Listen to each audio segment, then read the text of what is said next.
할렐루야. 하나님의 은혜가 오늘 함께 하시는 모든 성도들, 또 가정에서 예배하는 우리 모든 성도들 가운데 더 충만하게 되기를 주님의 이름으로 축복합니다. 오늘 새벽에 제가 이런 기도를 했어요. 하나님, 오늘 영상 예배를 드리지만은 오히려 성전에서 예배 드리는 것보다 더 큰 은혜가 가정들마다 또 심령들마다 일어날 수 있도록 해주세요. 이렇게 제가 하나님께 기도를 드렸습니다. 여러분, 원치 않게 또 이렇게 영상 예배를 저희들이 드립니다. 그러나 하나님께서 이러한 과정을 통해서 우리 성도들의 믿음을 단련시키시고 정금같이 새롭게 하셔서 정말 이 마지막 때에 하나님 앞에서 귀하게 쓰임받을 수 있는 그러한 성도들이 될 수 있게 되기를 주님의 이름으로 축복합니다. 무슨 말씀을 전해야 되냐, 그런 이제 고민하는 가운데 하나님, 치료의 광선을 이 땅 가운데 비춰주셔야 되겠습니다. 그러한 이제 기도가 나오면서 말씀을 이렇게 가만히 전했던 것을 살펴보니까 오래전에 한번 이 말씀 본문을 가지고 말씀을 전했어요. 오늘 똑같은 그러한 본문을 가지고 또 이렇게 새롭게 하나님의 말씀을 전하도록 하겠습니다. 여러분, 지금 대림절 기간입니다. 대림절이라고 하는 말은 기다리는 절기라고 하는 의미가 있습니다. 여러분, 성탄이 우리에게 축복의 날이고 또 그날에 하나님의 은총을 받기 위해서 해야 할 중요한 일 중에 하나가 우리는 그날을 기다리며 준비하는 거예요.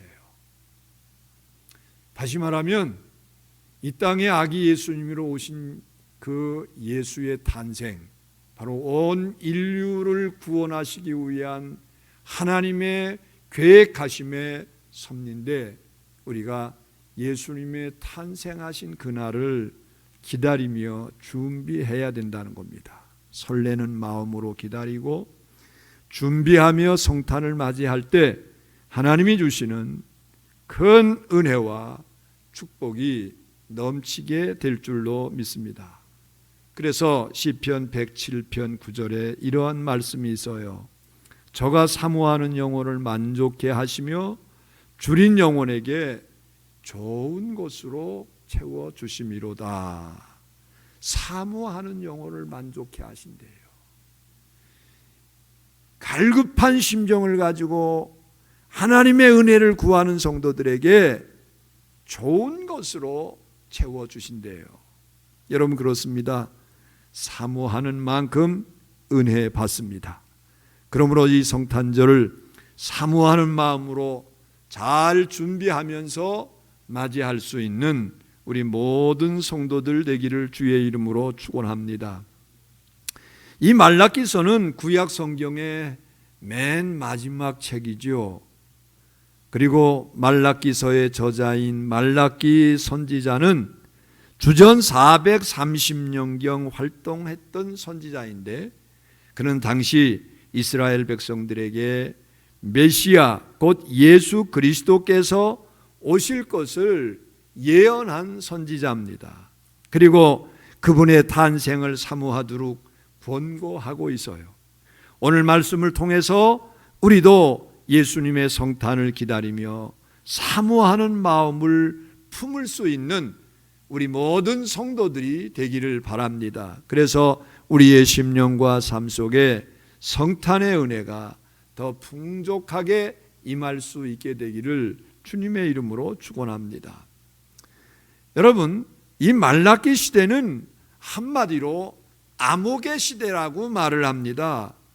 바벨론 포로에서 귀환한 이스라엘 백성들이 영적으로 얼마나 나태해지고 도덕적으로 타락한 모습을 보였기 때문에 말라기 선지자는 그들을 경책하면서 장차 오실 메시아를 맞이할 준비를 해야 된다고 강력하게 이제 호소를 했어요.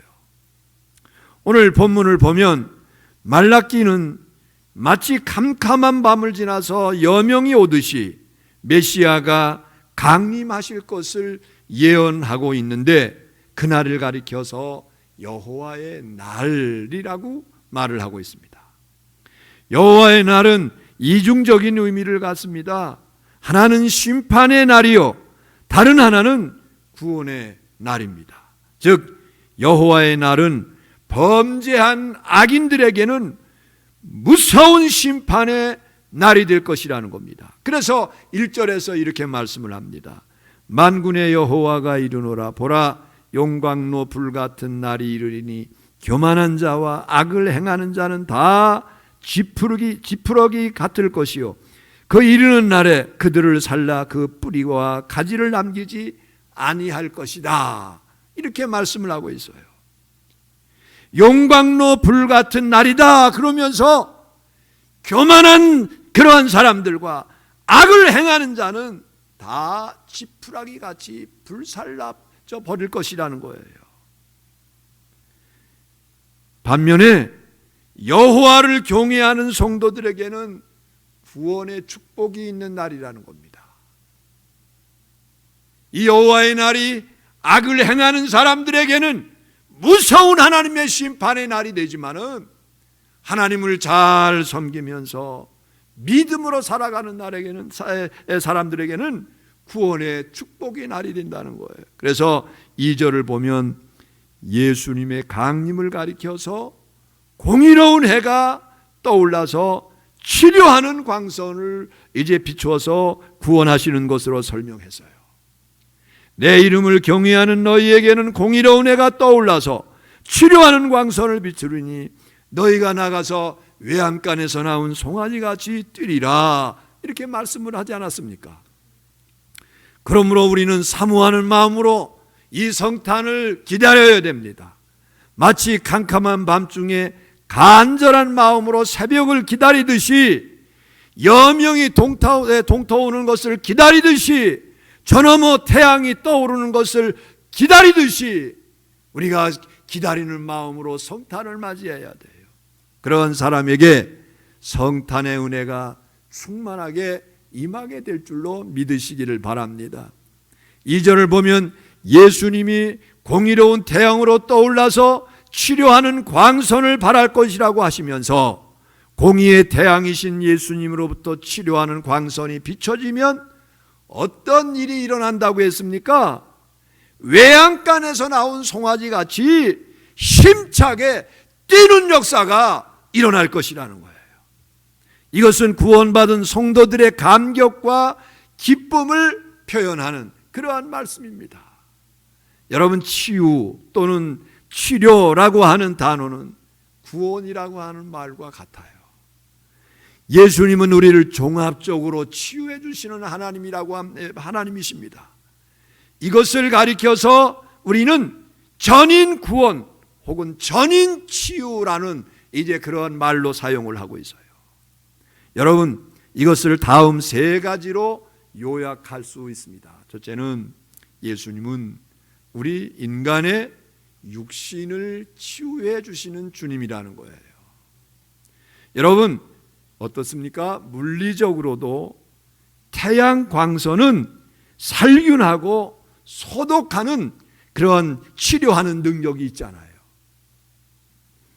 그렇다면 예수님으로부터 나오는 광선이라면 훨씬 더 강력한 치료의 능력을 발휘하게 될 줄로 믿으시기를 바랍니다. 예수님은 그 능력으로 우리의 질병을 치료해 주실 수 있습니다. 우리가 치료하는 하나님을 가리켜서 여호와 라파라고 부르는 것처럼 우리는 예수님을 치료자 예수 또는 예수 라파라고 부를 수 있어요. 여러분, 우리 성결교회 사중복음에 보면 중생, 성결, 신유, 재림인데 이 사중복음 중에서 3번째 신유라고 하는 이 말은 우리를 치료하시는 예수 그리스도를 말하는 거예요. 복음서를 보면 예수님께서 이 땅에 오셔서 계시는 동안에 수많은 사람들을 치료해 주시는 역사가 있었어요.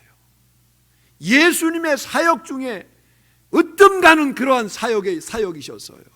여러분, 그런데 마가복음 5장 25절 이하의 말씀에 보면 혈류병으로 인해서 고통을 받던 한 여인이 있는데, 여러분, 혈류병이라고 하는 병은 여인의 몸에서 끊임없이 피가 나오는 그러한 병이에요. 얼마나 고통스럽겠어요.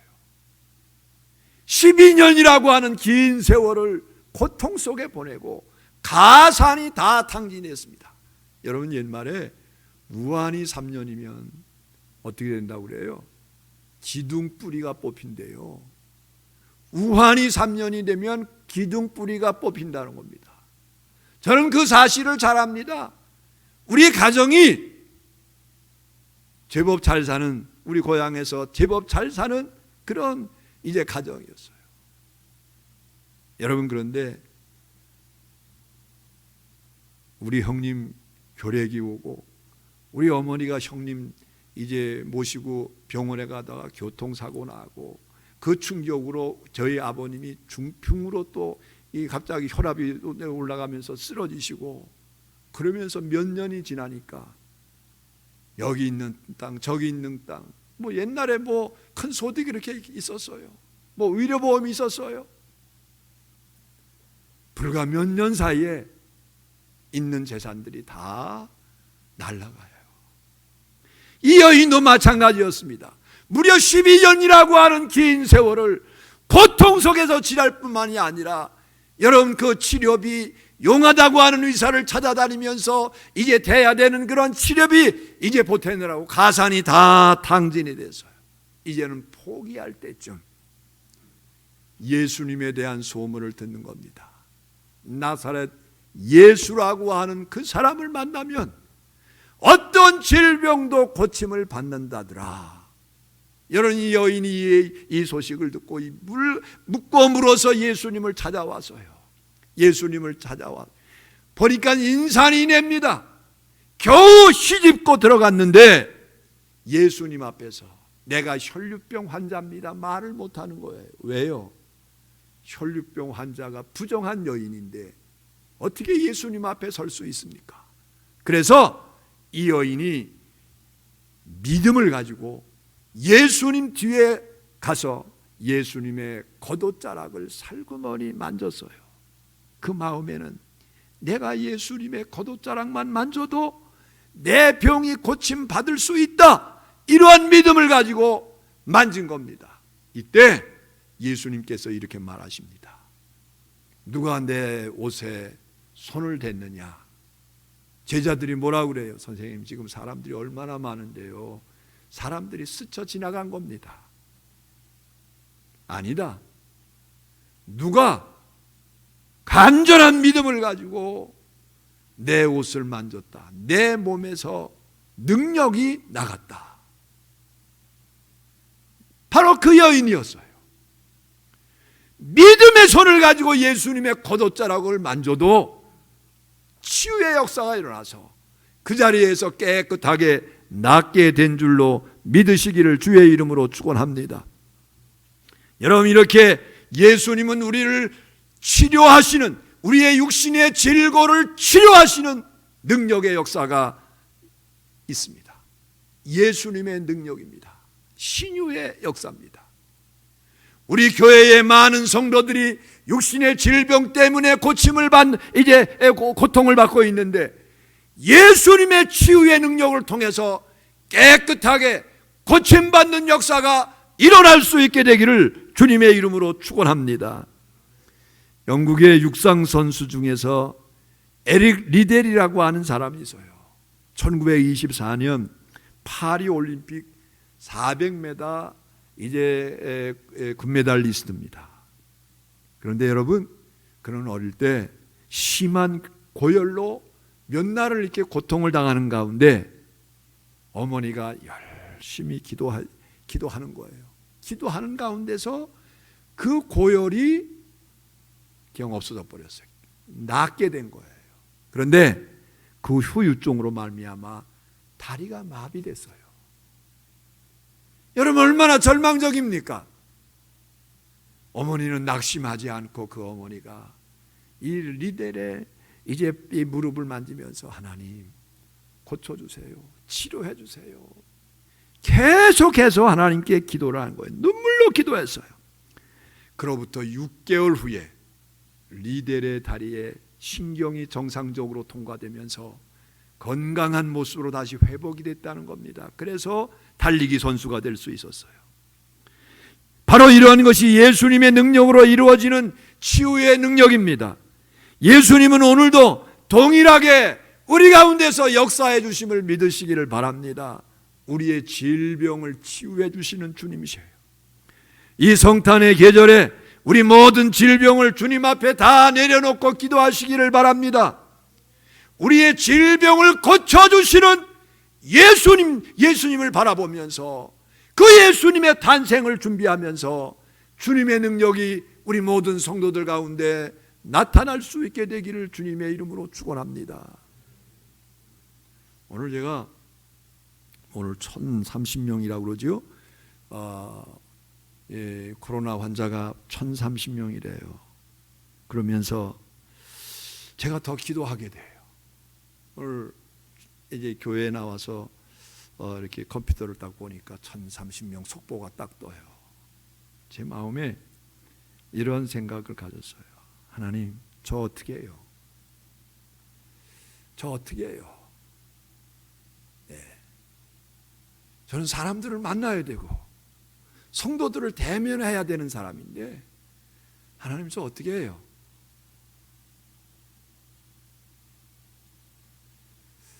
그러면서 기도하게 돼요. 그러면서 오늘 말씀을 붙들고 제가 잠시 기도했어요. 하나님, 이렇게 코로나가 창궐한 가운데 있는데 우리 성도들을 지켜주시고 교회를 보호해 주십시오. 그리고 저를 지켜주세요. 하나님께 기도하게 되더라고요. 여러분, 우리 주님은 치료하시는 주님이십니다. 우리 육신의 연약함을 치료해 주시는 주님이심을 믿으시기를 주님의 이름으로 축원합니다. 열심히 기도하시고 성탄의 계절에 주님의 치유하심을 경험하는 우리 모든 성도들 되기를 주의 이름으로 축원합니다. 두 번째, 예수님은 우리의 영혼을 치유해 주시는 주님이십니다. 우리 장로님이 오늘 기도할 때 보니까 우리의 마음도 치료해 주시고 우리의 몸도 치료해 주십시오, 이 기도를 하더라고요. 여러분, 예수님은 우리의 몸뿐만이 아니라 우리의 마음, 우리의 영혼까지 치료하시는 주님이심을 믿으시기를 주의 이름으로 축원합니다. 여러분, 물리적인 힘의 빛이 우울증 효과가 있다는 사실은 우리가 잘 알고 있어요. 독일에 우리 아이가 이런 말을 해요. 아빠, 독일에는 우울병 환자들이 많대요. 왜 그러냐? 잘 사는 나라가 왜 그러냐? 그랬더니 거기는 흐린 날이 많은 거예요. 흐린 날이 상당히 많아요. 그래서 그냥 이 태양이 잘 내리쬐는 날에는 막 그 바깥으로다가 여자들이 비키니 옷 입고 나와서 이렇게 일광욕을 하고 그런다는 거예요. 여러분, 물리적인 힘이 이런 치료의 능력이 있다는 거죠. 그런데 예수님이 비춰주시는 광선은 영혼의 치유를 위해서 훨씬 더 큰 능력을 발휘함을 믿으시기를 바랍니다. 여러분, 여리고 세관장이었던 삭개오, 부정하게 모은 돈으로 얼마나 큰 부자가 됐습니까? 출세도 했지만 그러나 그의 마음속에 늘 죄의식과 소외감이 있어서 이제 괴로웠어요. 그런데 삭개오가 예수님을 만났어요. 예수님을 만나고 나니까 그의 영혼에 치유가 있었어요. 그 후에 예수님 앞에서 공개적으로 선언합니다. 주님, 제가 다른 사람의 것을 토색한 것이 있으면 4배로 갚겠습니다. 내 재산의 절반을 가난한 사람들에게 나눠주겠습니다. 영혼이 치유받고 자유를 얻지 않으면 있을 수 없는 일이 삭개오에게 벌어진 겁니다. 그렇지 않고서야 그가 얼마나 돈에 집착에 강한 사람인데 그렇게 할 수 있었겠습니까? 사마리아 여인도 마찬가지 예수님을 만나 영혼의 치유를 받았습니다. 6번째 남자와 살고 있었어요. 그런데도 만족이 없고 오히려 마을 사람 앞에 나서지 못할 정도로 극도의 수치심과 우울증에 사로잡혀 있었어요. 그런 그가 수가성에서 예수님을 만납니다. 그 후에 그분이 메시아라고 하는 사실을 이제 대화를 통해서 그를 이제 만나면서 깨달으면서 그 영혼에 빛이 들어왔어요. 그 영혼의 빛을 경험했어요. 그 후에 물동이를 놓고 마을로 달려가서 마을 사람들에게 내가 메시아를 만났다, 와서 보라고 하면서 메시아를 증거하지 않았습니까? 놀라운 일이에요. 영혼이 치유받지 못하면 도저히 있을 수 없는 일입니다. 여러분, 그렇습니다. 공의로운 태양이시는 예수께서 우리에게 비춰주시는 그 빛은 우리의 영혼을 치료하시고 우리의 영혼은 생명을 얻고 밝아지게 됨을 믿으시기를 바랍니다.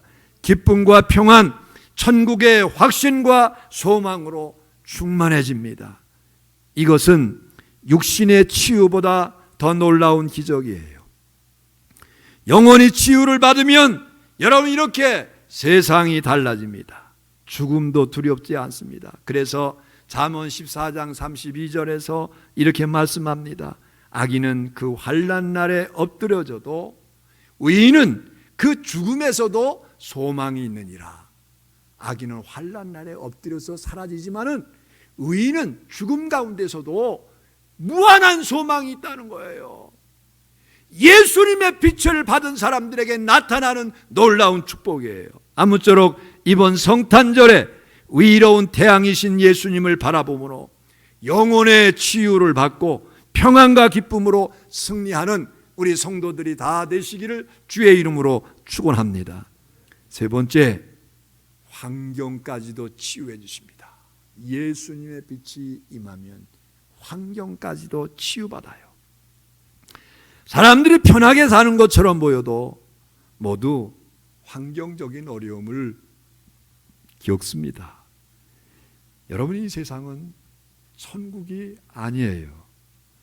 그런데 중요한 것은 모든 환경 가운데 예수님께서 함께 해주시고 승리할 수 있도록 해주신다는 사실입니다. 요한복음 16장 33절에 보면 예수님께서 친히 약속해 주셨어요. 이것을 너희에게 이름은 너희가 내 안에서 평안을 누리게 하려 함이라. 세상에서 너희가 환난을 당하나 담대해라. 내가 세상을 이겼노라. 예수님은 우리의 환경을 치유해 주시기 위해서 두 가지 방법을 사용하십니다. 하나는 환경을 변화시켜 주시는 거예요. 환경을 바꿔주시는 거예요. 예? 여러분 보십시오. 이스라엘 백성들이 막상 출애굽을 했는데 여러분, 광야길이 그렇게 쉽지 않아요. 마라라고 하는 3일 길을 걸어서 마라라고 하는 지역에 왔는데 마실 물이 없어서 백성들이 난리가 납니다. 모세를 향해서 대적을 하고 모세를 돌로 치려고 합니다. 이때 여러분, 모세가 하나님께 기도하니까 하나님께서 모세에게 뭐라고 말하십니까? 그 옆에 있는 나무를 꺾어서 우물 속에 던져라. 물이 있는데 써서 마시지를 못하니까 그렇게 하라시는 거예요. 여러분, 그 후에 어떤 역사가 일어났죠? 쓴 물이 어떻게 됐어요?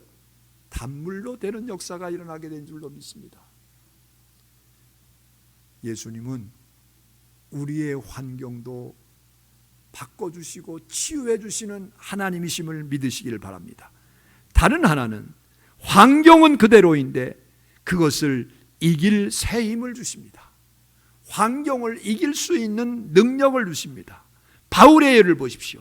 사도행전 16장을 보면 바울이 복음을 전하다가 이제 빌립보 감옥에 들어갑니다. 여러분, 실컷 얻어먹고 고문당했지만 바울이 어떤 일을 합니까? 한밤중에 하나님께 기도하는 거예요. 원망하지 않았어요.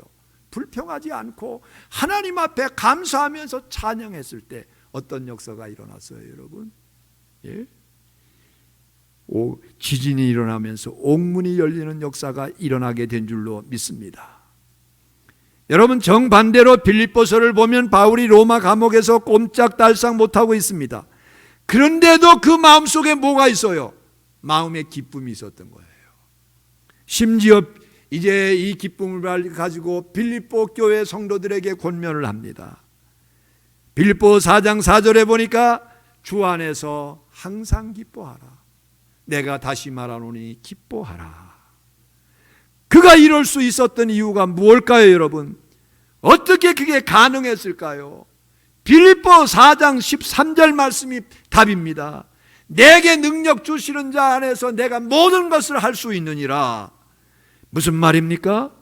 주님이 주시는 능력으로 어떤 환경도 넉넉히 이겨낼 수 있다는 거예요. 여러분, 우리 주님은 우리의 환경까지도 치유해 주시는 주님이셔요. 환경을 변화시켜 주시든지 환경을 이길 수 있도록 해 주시든지 환경까지도 이게 변화시킬 수 있는 능력을 주님께서 베풀어 주실 줄로 믿으시기를 바랍니다. 초대 교부인 크리스토스라는 사람이 있는데 이 크리소스 도메의 이야기입니다. 그가 복음을 전하다가 로마 당국에 체포를 당했어요. 그러자 황제가 명령을 합니다. 여봐라, 저놈을 독방에 쳐놓으라. 그러니까 옆에 있던 신하가 만류합니다. 폐하, 그건 아니 됩니다.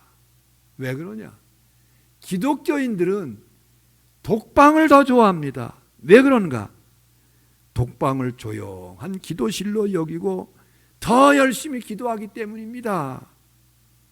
그러니까 이 황제가 그러면 악당들이 갇힌 방에 집어넣어라. 신하가 폐하, 그거는 더더욱 아니 되옵니다. 왜? 그건 또 왜?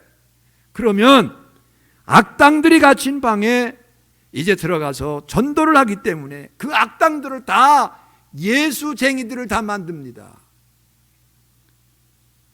그러니까 또 말을 합니다. 여봐라, 그러면 저놈을 꺼내서 당장 처형시켜라. 폐하, 그건 더더더 안 됩니다. 아, 그건 또 왜 그러느냐? 신하가 말을 해요. 기독교인들은 순교를 가장 큰 영광으로 생각을 합니다. 그들은 순교할 때 울지도 않습니다. 하늘의 빛이 그들에게 비춰집니다. 그 모습을 보는 사람들이 그래, 나도 저렇게 예수 믿어야 되겠다. 이렇게 해서 오히려 다른 놈들이 자극을 받아서 더욱더 기승을 부리기 때문입니다. 여러분, 이러한 사람을 가리켜서 성경에서 뭐라고 말할까요? 이러한 사람을 가리켜서 성경은 뭐라고 말할까요? 세상이 감당할 수 없는 사람이에요. 세상이 감당할 수 없는 사람. 히브리서 11장 38절에 보니까 이런 사람은 세상이 감당하지 못하느니라. 여러분, 우리가 예수 안에 있으면서 세상이 감당할 수 없는 여러분들이 되기를 주의 이름으로 축원합니다. 질병이 여러분들을 감당할 수 없는 역사가 여러분들 가운데 있게 되기를 주의 이름으로 축원합니다.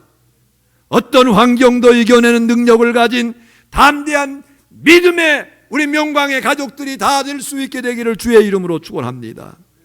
여러분, 성탄절이 다가오고 있어요. 여러분, 성탄절을 얼마나 기다리십니까? 무엇보다 예수님을 만나기를 사모하시기를 주의 이름으로 축원합니다.